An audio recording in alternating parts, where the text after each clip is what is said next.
எல்லாருக்கும் வணக்கங்க. எளிமையாக ஒரு எலுமிச்சப்பழ சாதம் செஞ்சு பார்க்கலாம். அதுக்கு வாணல்ல 1 ஸ்பூன் தேங்காய் எண்ணெய், 2 ஸ்பூன் நெய் விட்டு வச்சுருக்கிறேன். ஒரு துண்டு பட்டை, 2 லவங்கம், ஒரு ஏலக்காய், கொஞ்சோண்டு சோம்பு வச்சுருக்குறேங்க. இது போட்டுடலாம். அப்போது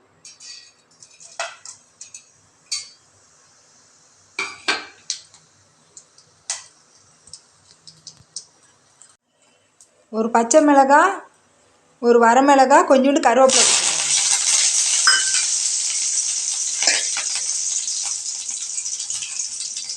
இஞ்சி கொஞ்சோண்டு தூவி வச்சுருக்கிறேன், செதுக்கி வச்சுருக்கேன். கொஞ்சமாக இஞ்சி போட்டுருக்குறேன்.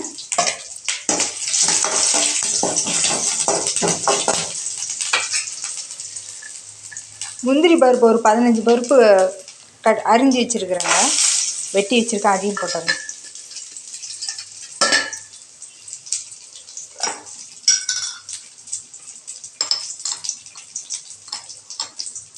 மஞ்சத்தூள் கொஞ்சம் போட்டுக்கிறேன்.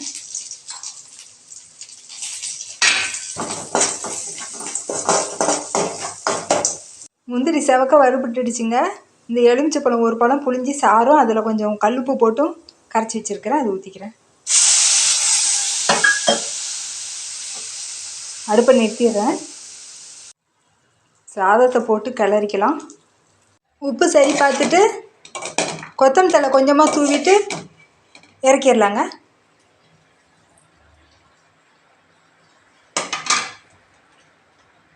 எலுமிச்சப்பழ சாதம் தயார். நன்றிங்க, வணக்கங்க. எல்லாருக்கும் வணக்கங்க. எளிமையான முறையில் தயிர் சாதம் செஞ்சு பார்க்கலாம். அதுக்கு குக்கர் வச்சு ஒரு 2 ஸ்பூன் எண்ணெய் விட்டுருக்குறேன். கொஞ்சமாக கடுகு போட்டுக்கலாம். உளுந்து கொஞ்சம் போட்டுக்கிறேன். கடலைப்பருப்பு கொஞ்சம் போட்டுக்கிறேன்.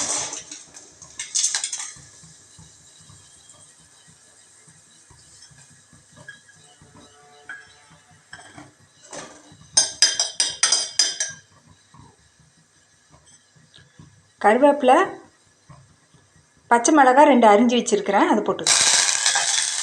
15 முந்திரி பருப்பு அரிஞ்சு வச்சுருக்கிறேன், குட்டியாக நறுக்கி வச்சுருக்கேன், அதையும் போட்டுக்கிறேன்.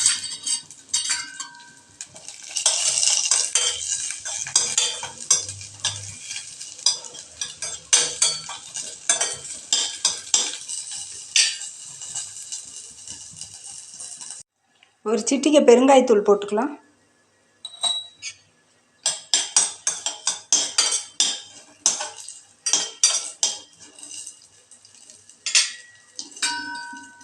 கொஞ்சமாக கொத்தமல்லி தழை போட்டுக்கிறேன்.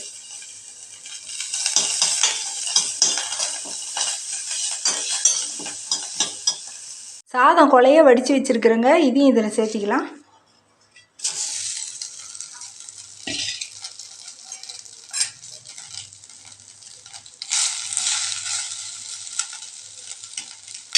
சாதம் நல்லா ஆறி இருக்குதுங்க, சூடாக இருக்குல்ல.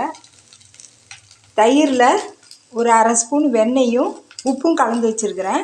இதையும் இது கூட போட்டு கலந்துக்கலாம்.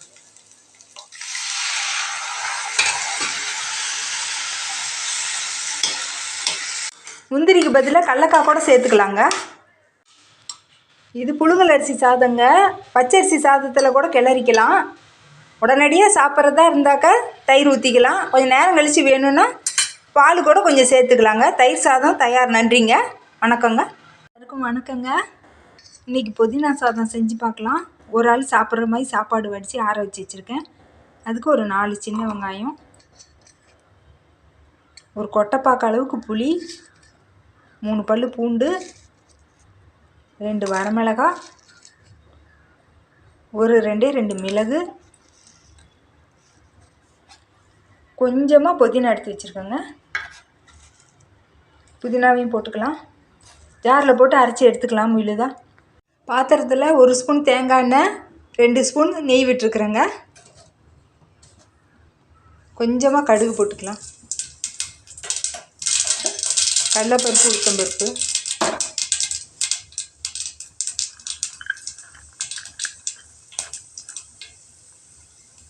ஒரு 15 முந்திரி அரிஞ்சு வச்சுருக்கேங்க, அது போட்டுக்கலாம்.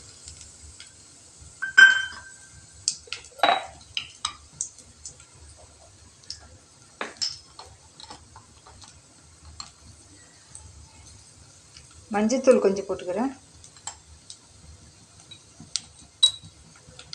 பெருங்காயத்தூள் கொஞ்சமாக ஒரு சிட்டிக்கை போட்டுக்கிறேன். செவக்க வறுத்துக்கலாம். வறுபட்டுடுச்சிங்க. அரைச்ச விழுது ஊற்றிக்கலாம். கொஞ்சமாக கழுவி ஜாரை கழுவி ஊற்றிக்கலாம். தேவையான அளவுக்கு உப்பு போட்டுக்கலாம். எண்ணெய் பிரிஞ்சு வந்துடுச்சிங்க. இப்போ தேவையான அளவுக்கு சாதத்தை போட்டு கிளறிக்கலாம். சாதம் போட்டு 3 நிமிஷத்துக்கு கிளறிட்டு அடுப்பை நிறுத்திடலாங்க.